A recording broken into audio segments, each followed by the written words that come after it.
Good morning केमती अच्छा आपण मैंने निहाती भलर थे। तो ये टाइम है आसिक 11टा आटिक आसुचु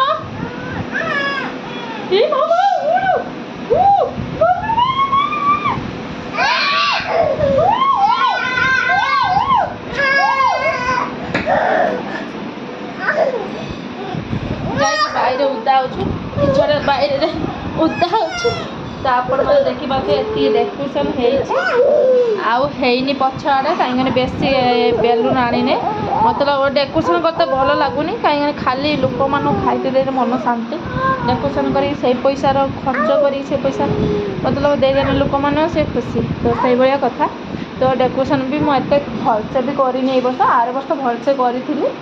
ए वर्ष एत भल होनी जहाँ आपण मानक देखो बैक कैमेरा कर तो देखी पाते केते सुंदर सजाई मुंडर आर मुंड जाए यहाँ पिलर अच्छी ना से मुंडर आर मुंड जाए दिखाई आटा एमतीका आउटू डेकोरेशन हम है नहीं हम 4टा बेलू। हेलो मंदिर कैसा लगे आमर ये सजासजी चली तो आपण मैंने देखी पाते अधा कम्प्लीट होलटा वीडियो मु काली की छाड़ी तो आज तो देखी पाते वीडियोटा बहुत भल लगुव आप लाइक शेयर कमेंट सब्सक्राइब निहाती करेंगे।